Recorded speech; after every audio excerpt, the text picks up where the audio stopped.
Évidemment, Johan. Grand C, la conscience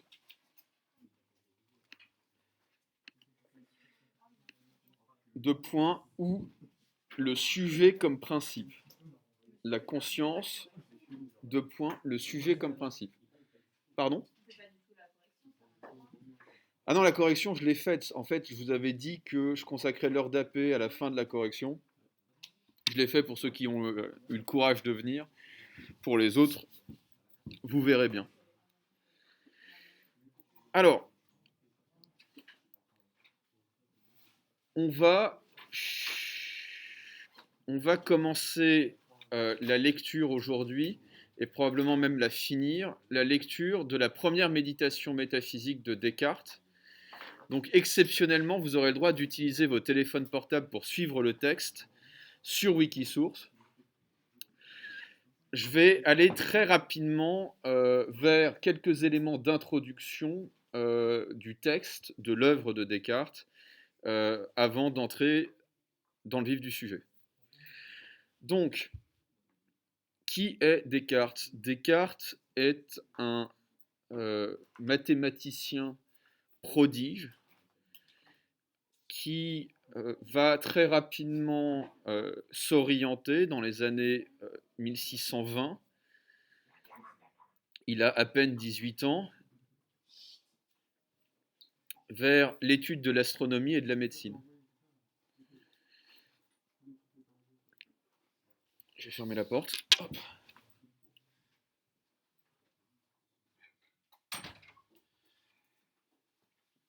Il est marqué par l'œuvre de Galilée. Et qu'est-ce qui caractérise l'œuvre de Galilée en particulier? C'est la mathématisation de l'astronomie.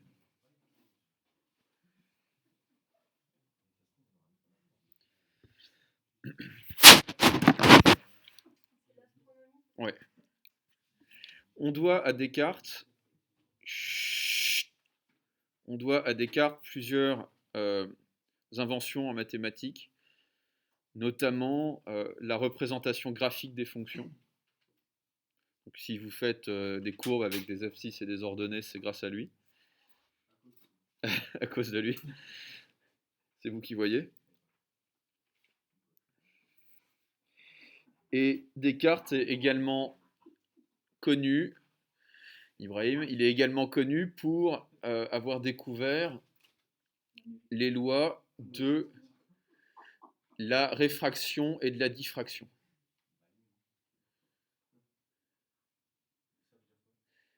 C'est physique niveau seconde. La réfraction et la diffraction de la lumière, c'est le phénomène qui est bien connu du reflet sur l'eau. On appelle ça la réfraction de la lumière. Et la diffraction, c'est le fait qu'un rayon lumineux change de direction quand elle rentre dans un nouveau milieu.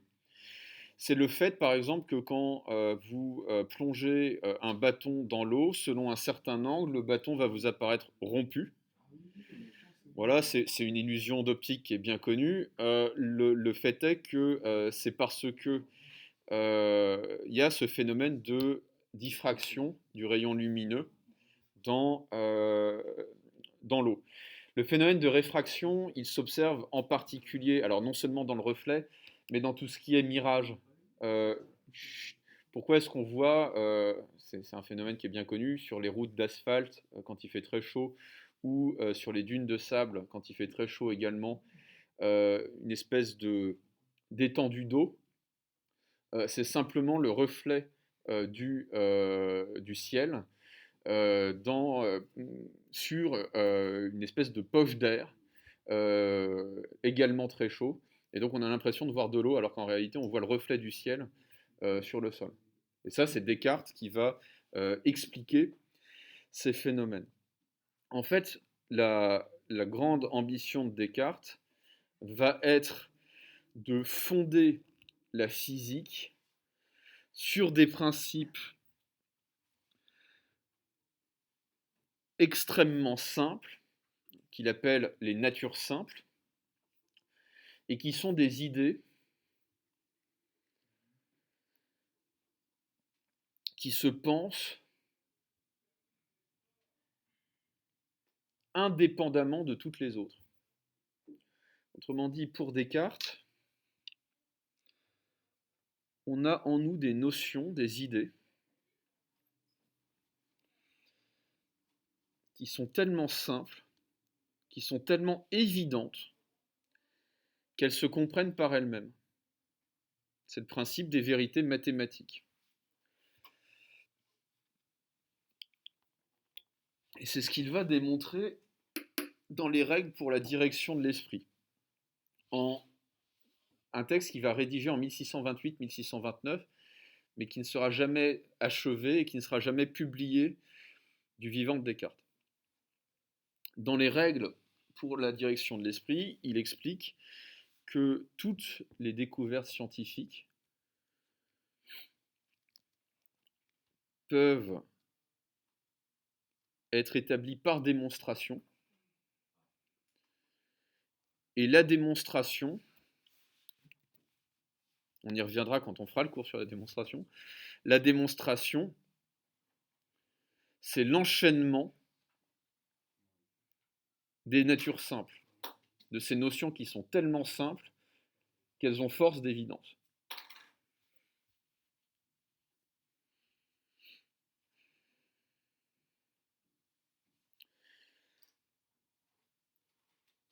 Mais la question qui se pose à Descartes dans les années 1630, c'est la question de savoir si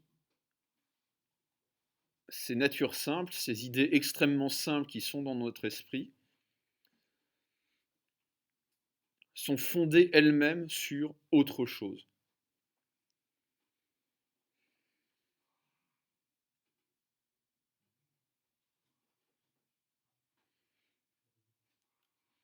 Sur quoi les sciences sont-elles fondées?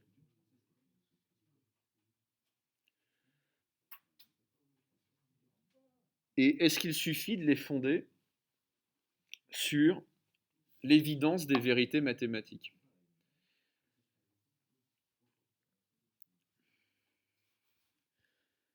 Descartes va répondre à cette question dans les Méditations métaphysiques, en 1641.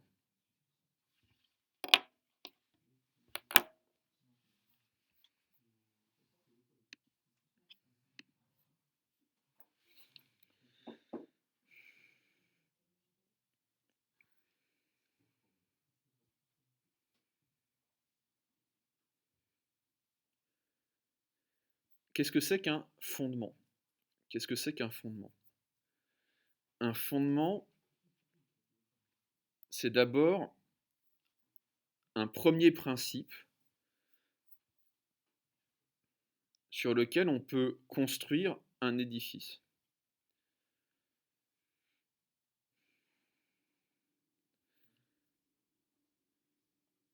On parle en architecture de fondation.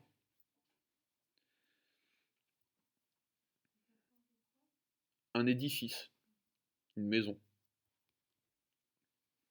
C'est aussi, au sens chronologique du terme, un commencement, un fondement.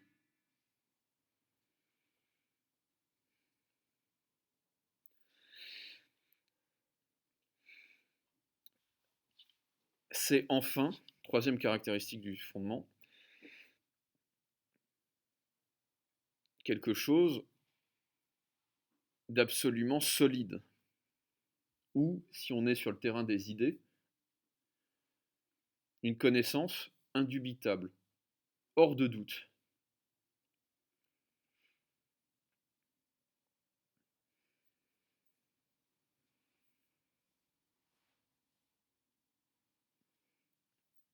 Or, comment éprouver la certitude? Comment éprouver la certitude d'un fondement en science?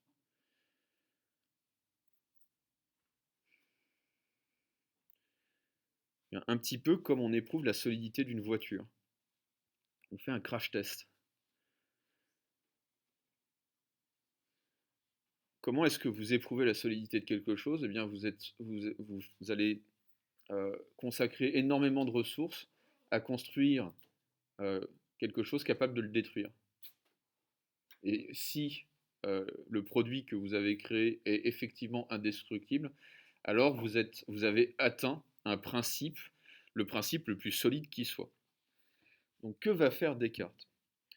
Descartes va tirer de la tradition philosophique grecque une thèse qui est la thèse du scepticisme. SCE.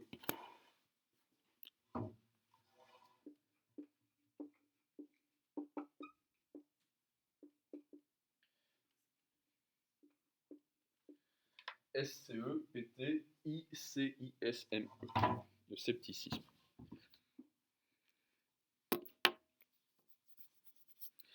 Qui sont les sceptiques? Les sceptiques, le scepticisme, c'est une école philosophique qui naît en Grèce, qui va être redécouverte à la Renaissance,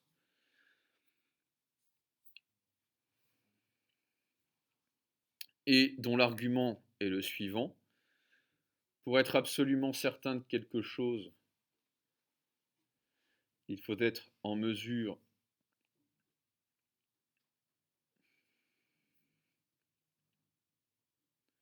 de la démontrer.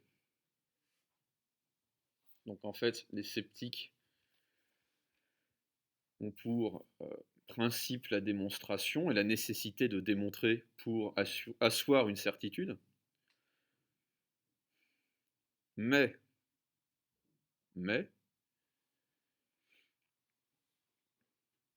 si l'on est rigoureux, précisément,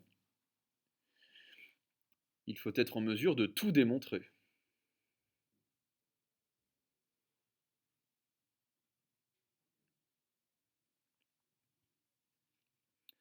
Et c'est exactement le problème de Descartes.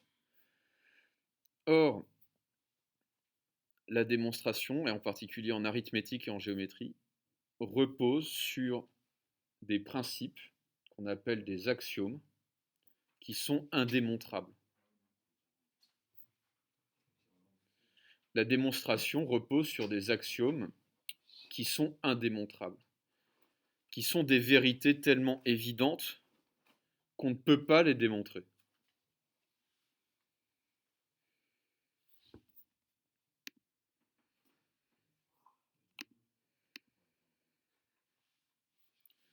Typiquement, je crois que c'est comme ça que commencent les éléments d'Euclide. Deux grandeurs qui sont égales à une autre grandeur sont égales entre elles. C'est le principe de transitivité. C'est un principe qui mathématiquement est indémontrable parce qu'il va servir à démontrer tout le reste, si vous voulez. C'est le principe sur lequel, dans vos démonstrations mathématiques, vous passez d'une ligne à une autre. C'est l'axiome de l'interchangeabilité, de la transitivité. Or, ce principe est indémontrable, puisqu'il sert en fait à démontrer. Et donc, comme on ne peut pas tout démontrer, pour les sceptiques, rien n'est certain. Rien n'est certain. Oui. Oui. Pour Descartes,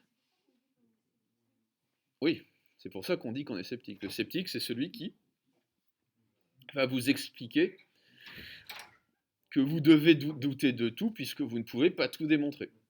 Que la nécessité rationnelle est de tout démontrer et que vous ne pouvez jamais en fait satisfaire à cette nécessité. On ne peut pas tout démontrer parce que le principe même de la démonstration, c'est de reposer sur des principes qui ne sont pas démontrés et qui ne sont pas démontrables. Alors, Descartes va se servir du scepticisme pour construire une machine servant à établir un premier principe absolument certain de la connaissance. Ibrahim, qu'est-ce qui se passe? Est-ce qu'il faut que je vous sépare, vous quatre, là? Parce que généralement, c'est Jonathan qui prend, mais là, ça pourrait être quelqu'un d'autre. Oui, vous êtes innocent. Euh, bon, la prochaine fois que je dois m'interrompre, j'en déplace quelques-uns, voire j'en vire. Pour établir un principe absolument certain de la connaissance.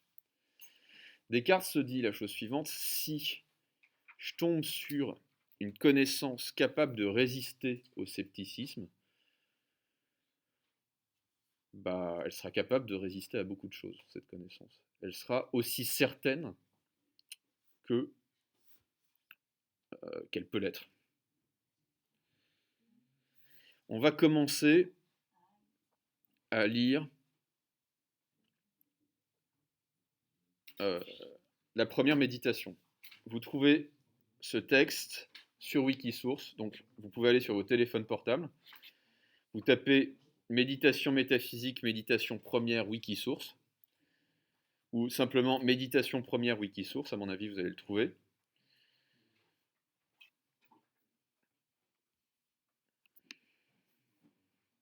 Dans la traduction de Victor Cousin.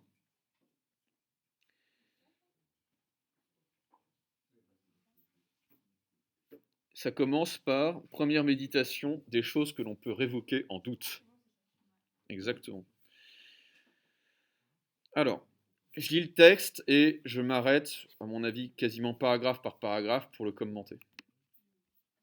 Ce n'est pas d'aujourd'hui, ce n'est pas d'aujourd'hui que je me suis aperçu que, dès mes premières années, j'ai reçu quantité de fausses opinions pour véritables, et que ce que j'ai depuis fondé sur des principes si mal assurés ne saurait être que fort douteux et incertain. Et dès lors, j'ai bien jugé qu'il me fallait entreprendre sérieusement une fois en ma vie, de me défaire de toutes les opinions que j'avais reçues auparavant en ma créance, et commencer tout de nouveau dès les fondements, si je voulais établir quelque chose de ferme et de constant dans les sciences. Mais cette entreprise, me semblant être fort grande, j'ai attendu que j'eusse atteint un âge qui fût si mûr que je n'en pusse espérer d'autre après lui, auquel je fusse plus propre à l'exécuter. Ce qui m'a fait différer si longtemps que désormais je croirais commettre une faute si j'employais encore à délibérer le temps qu'il me reste pour agir. Aujourd'hui donc que, fort à propos pour ce dessein, j'ai délivré mon esprit de toutes sortes de soins, que par bonheur je ne me sens agité d'aucune passion, et que je me suis procuré un repos assuré dans une paisible solitude, je m'appliquerai sérieusement et avec liberté à détruire généralement toutes mes anciennes opinions. Or, pour cet effet, il ne sera pas nécessaire que je montre qu'elles sont toutes fausses, de quoi peut-être je ne viendrai jamais à bout. Mais d'autant que la raison me persuade déjà que je ne dois pas moins soigneusement m'empêcher de donner créance aux choses qui ne sont pas entièrement certaines et indubitables qu'à celles qui me paraissent manifestement être fausses, ce me sera assez pour les rejeter toutes, si je puis trouver en chacune quelques raisons de douter. Et pour cela, il ne sera pas aussi besoin que je les examine chacune en particulier, ce qui serait d'un travail infini, mais parce que la ruine des fondements entraîne nécessairement avec soi tout le reste de l'édifice, je m'attaquerai d'abord aux principes sur lesquels toutes mes anciennes opinions étaient appuyées. Alors, que dit Descartes dans ce premier paragraphe? Descartes commence par dire que il s'est vite rendu compte, c'est un texte qu'on pourra voir notamment chez Wittgenstein, il s'est vite rendu compte que ces certitudes s'appuyaient sur des opinions soit fausses, soit peu certaines.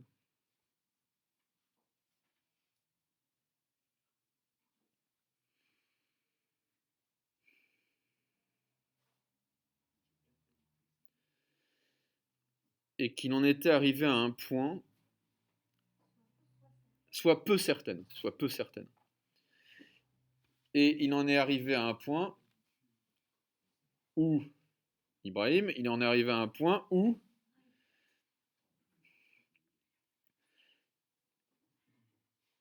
il doit cesser de faire de la science, ou au contraire,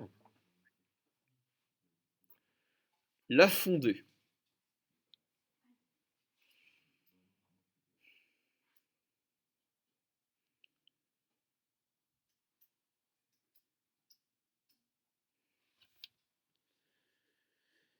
la fonder sur quoi? Sur une connaissance qui sera absolument certaine.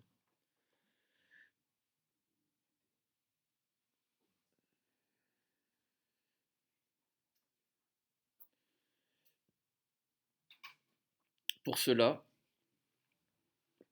il faut détruire, dit Descartes, toutes mes anciennes opinions. Il faut détruire toutes mes anciennes opinions.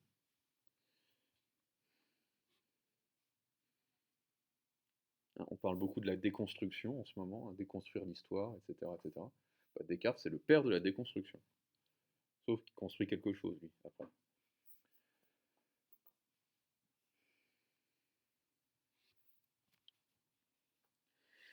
Pour cela, il s'agit de les soumettre au doute pour voir si on a une raison d'en douter.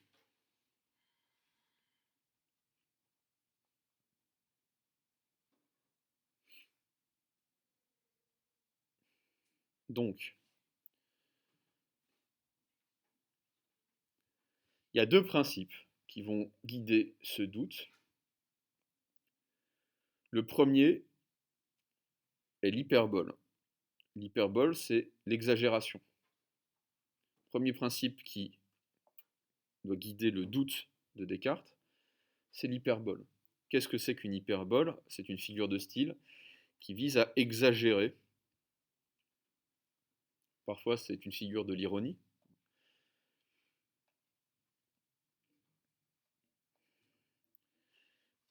Autrement dit, si j'ai la moindre raison, dit Descartes, si j'ai la moindre raison de douter de quelque chose, alors je dois considérer cette chose comme si elle était fausse.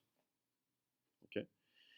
L'hyperbole consiste à révoquer toutes les connaissances dont je peux douter, même pour une raison légère.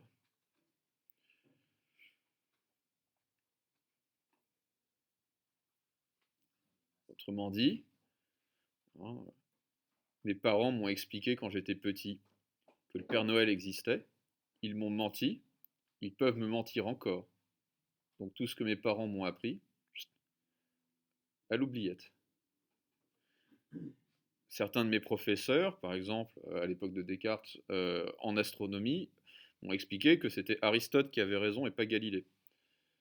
Ils ont dit quelque chose de faux. Donc, à l'oubliette, etc., etc. Si j'ai la moindre raison de douter de quoi que ce soit, c'est comme si, je dois considérer que c'est comme si cette connaissance était fausse. Deuxième principe qui doit guider le doute, le caractère systématique, la systématicité. Je dois douter de tout. Systématicité, ça existe. Ou caractère systématique, si vous préférez.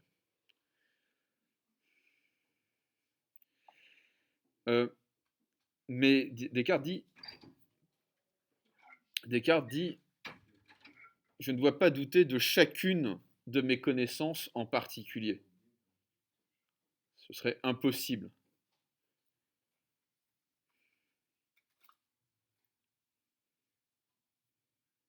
Hein, il ne s'agit pas de douter du fait qu'aujourd'hui on est vendredi, quoi. Alors qu'hier on était jeudi. Parce que si je devais douter de chacune de mes connaissances en particulier, ça prendrait trop de temps. Je dois douter des sources de mes connaissances. Autrement dit, des canaux, des biais par lesquels je reçois des connaissances ou j'en acquiers.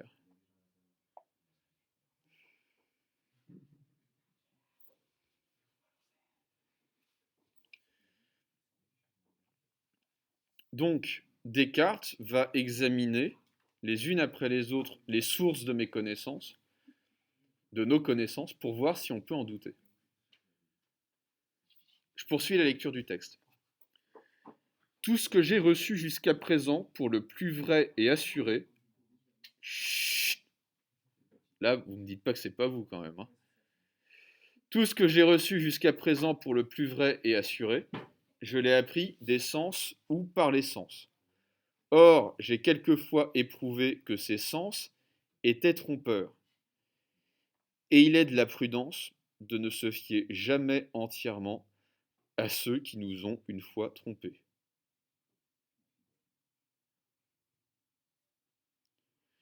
Il m'est arrivé que mes sens me trompent, que j'ai pas bien vu quelque chose, et j'ai cru avoir bien vu. J'ai pas bien entendu quelque chose et j'ai cru avoir bien entendu. Il m'est arrivé que mes sens me trompent, donc mes sens peuvent toujours me tromper, donc tout ce que j'ai reçu des sens, en termes de connaissances. Attendez, c'est pas fini. Le striptease ne fait que commencer là. On vient d'enlever, si vous voulez, la source principale de nos connaissances, à savoir la connaissance sensible. Les sens m'ont trompé une fois, ils peuvent donc me tromper toujours. Et Descartes sait de quoi il parle, puisqu'il a passé une bonne partie de sa vie à examiner les illusions d'optique. Okay. Descartes dit, puisque les sens peuvent me tromper une fois, je dois révoquer en doute toutes les connaissances qui viennent des sens.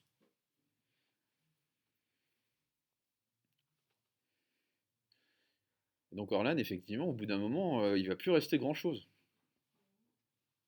Mais c'est ce qu'il faut. Il faut voir ce qui va rester à la fin. Si vous voulez, le principe de Descartes, c'est d'inventer une bombe thermonucléaire tellement puissante qu'elle est censée tout exterminer. Et s'il reste une chose, ça veut dire que cette chose-là sera capable de résister à tout. Bon, pour le moment, le doute rentre dans les anciennes opinions de Descartes comme dans du beurre. Je poursuis la lecture du texte. Mais peut-être qu'encore que les sens nous trompent quelquefois, touchant des choses fort peu sensibles et fort éloignées. Il s'en rend compte néanmoins, par exemple, on se rend compte, Galilée se rend compte que le télescope, s'il n'est pas suffisamment puissant, ne nous fait pas voir les astres là où ils sont censés être. Okay. Mais peut-être qu'encore que les sens nous trompent quelquefois, touchant des choses fort peu sensibles et fort éloignées, et il s'en rencontre néanmoins beaucoup d'autres desquels on ne peut pas raisonnablement douter, quoique nous les connaissions par leurs moyens. Par exemple, que je suis ici, assis auprès du feu, vêtu d'une robe de chambre, ayant ce papier entre les mains, et autre chose de cette nature. Et comment est-ce que je pourrais nier que ces mains et ce corps soient à moi? Si ce n'est peut-être que je me compare à certains insensés, de qui le cerveau est tellement troublé et offusqué par les noires vapeurs de la bile, qu'ils assurent constamment qu'ils sont des rois lorsqu'ils sont très pauvres, qu'ils sont vêtus d'or et de pourpre lorsqu'ils sont tout nus, ou qu'ils s'imaginent être des cruches ou avoir un corps de verre. Mais quoi? Ce sont des fous, et je ne serais pas moins extravagant si je me réglais sur leurs exemples. Toutefois, j'ai ici à considérer que je suis homme, et par conséquent que j'ai coutume de dormir, et de me représenter en mes songes les mêmes choses, ou quelquefois de moins vraisemblables que ces insensés lorsqu'ils veillent. Combien de fois m'est-il arrivé de songer la nuit que j'étais en ce lieu, que j'étais habillé, que j'étais auprès du feu, quoique je fusse tout nu dedans mon lit. Il me semble bien à présent que ce n'est point avec des yeux endormis que je regarde ce papier, que cette tête que je branle n'est point assoupie, que c'est avec dessein et de propos délibérés que j'étends cette main, que je la sens. Ce qui arrive dans le sommeil ne semble point si clair ni si distinct que cela. Mais en y pensant soigneusement, je me ressouviens d'avoir souvent été trompé en dormant par de semblables illusions. Et en m'arrêtant sur cette pensée, je vois si manifestement qu'il n'y a point d'indice certain par où l'on puisse distinguer nettement la veille d'avec le sommeil que j'en suis tout étonné. Et mon étonnement est tel qu'il est presque capable de me persuader que je dors. Que dit Descartes? Descartes dit peut-être que les sens peuvent me tromper sur des choses fort peu sensibles et fort éloignées. Autrement dit, peut-être qu'il y a certains phénomènes d'illusion d'optique qui peuvent entrer en jeu dans la composition de certaines de mes observations, notamment en sciences, notamment en astronomie. mais quand même, puis-je douter de ce qui est très sensible et très proche, à savoir du fait que j'ai un corps, du fait que je suis assis là, maintenant, et que ce corps soit mon corps. Descartes dit, non, je ne peux pas en douter, à moins, à moins d'envisager la possibilité que je sois un fou.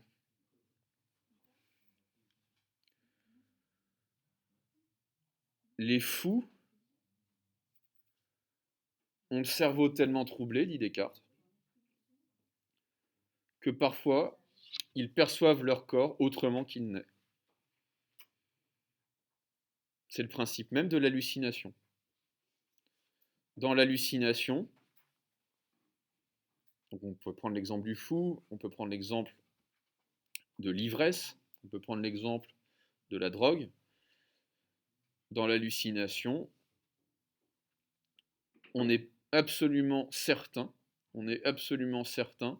de percevoir des réalités extérieures et parfois même son propre corps sous une forme qui n'est pas réelle, qui n'est pas conforme à la réalité.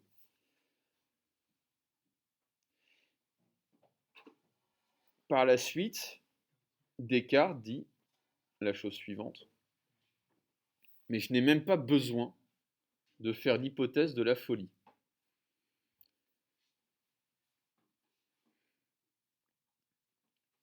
Je suis un être humain, je dors, et quand je dors, il m'arrive de rêver. Que se produit-il dans le rêve?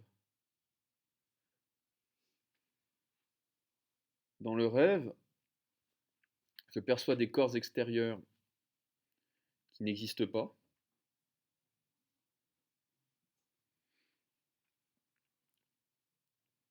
Je peux me percevoir avec un corps qui n'est pas le mien, voire, dans le rêve, je peux être présent dans mon rêve sans corps, comme un esprit qui flotte au-dessus d'une scène.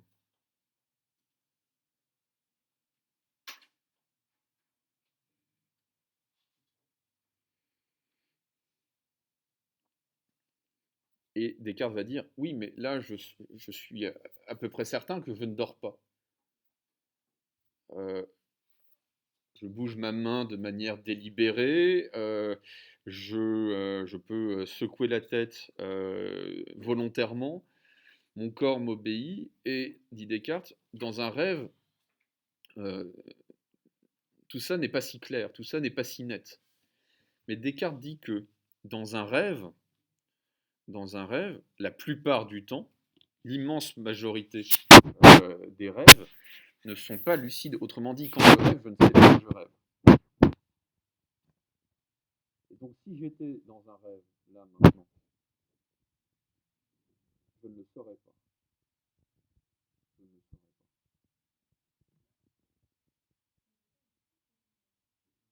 C'est rare.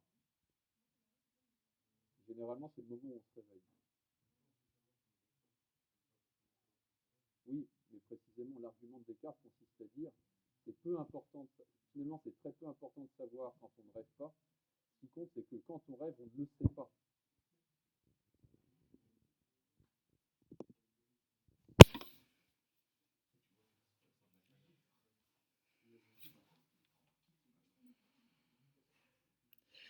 Alors, Descartes, en 2 paragraphes, est allé aussi loin. Il est allé aussi loin que toute la tradition sceptique, c'est-à-dire 2300 ans, 2400 ans de philosophie, enfin non, pas 2000, excusez-moi, à l'époque c'est plutôt 1900 ans de philosophie, est allé.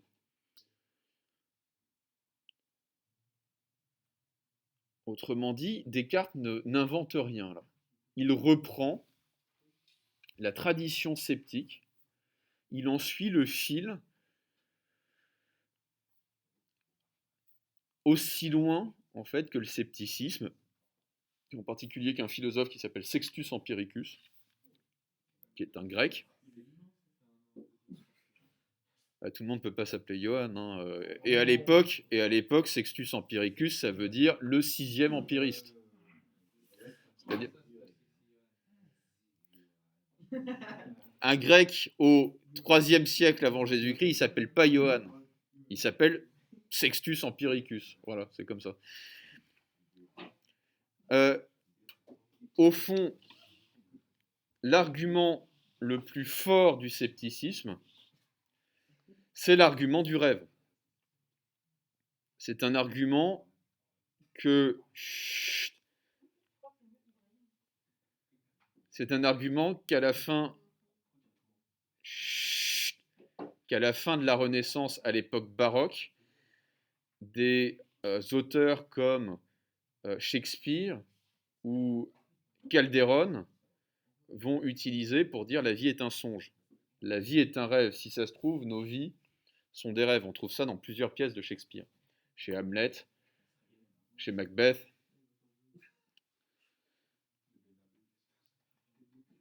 Si ça se trouve, nos vies ne sont pas les nôtres, nous rêvons. Et c'est l'argument le plus fort que les sceptiques ont trouvé.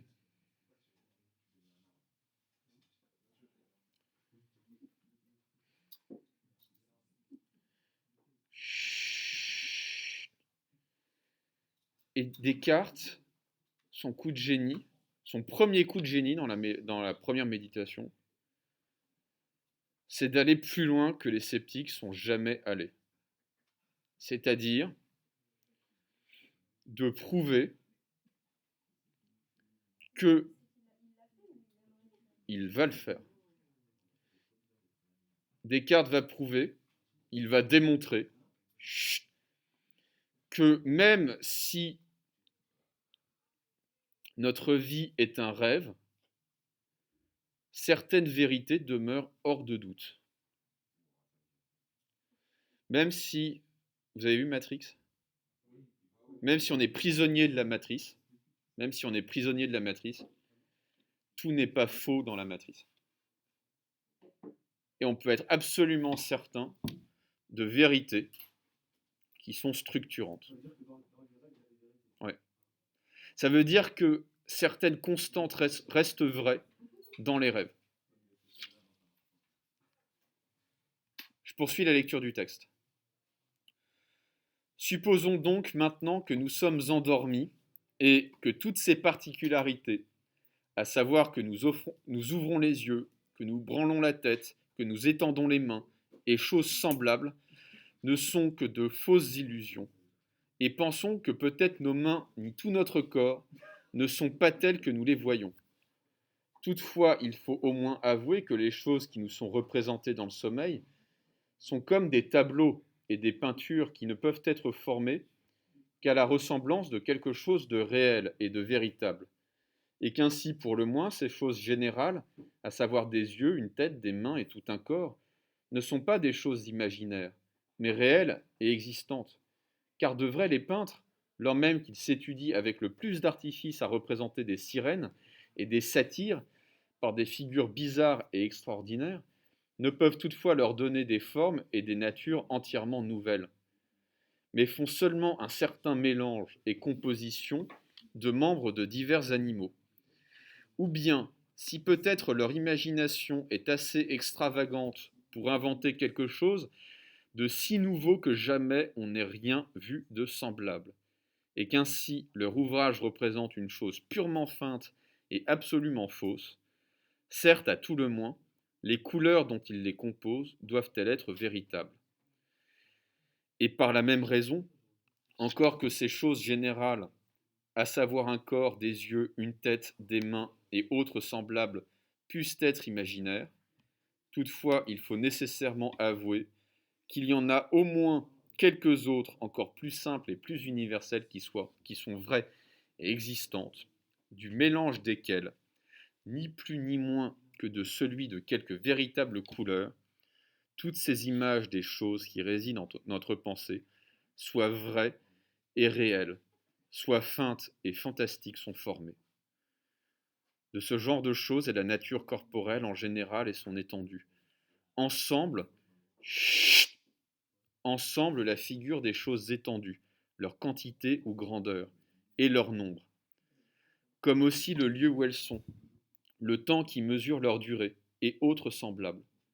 C'est pourquoi peut-être que de là nous ne conclurons pas mal si nous disons que la physique, l'astronomie, la médecine et toutes les autres sciences qui dépendent de la considération des choses composées sont fort douteuses et incertaines, mais que l'arithmétique, la géométrie et les autres sciences de cette nature, qui ne traitent que de choses fort simples et fort générales, sans se mettre beaucoup en peine si elles sont dans la nature ou si elles n'y sont pas, contiennent quelque chose de certain et d'indubitable.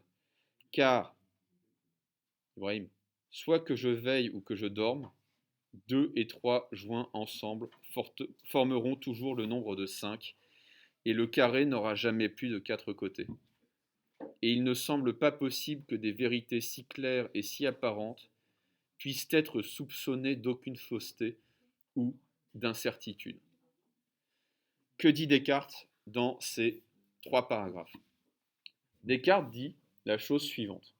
Premièrement, supposons que nous sommes en train de rêver. Chut. Supposons que nous sommes en train de rêver. De quoi les rêves sont-ils composés? Descartes dit un rêve, c'est comme un tableau que le peintre imagine. Le peintre pourra imaginer de manière aussi extravagante qu'il le veut ce qu'il peint. Ça sera toujours une composition d'éléments qui existent véritablement. Par exemple, je peux peindre un dragon ça n'existe pas, mais un dragon c'est un peu un lézard, c'est un peu une chauve-souris, c'est un peu un serpent, c'est un peu un crocodile. Bref, je vais composer une figure imaginaire à partir d'éléments qui existent réellement. Et Descartes va aller plus loin. Il va dire, mais quand bien même ces éléments n'existeraient pas, les couleurs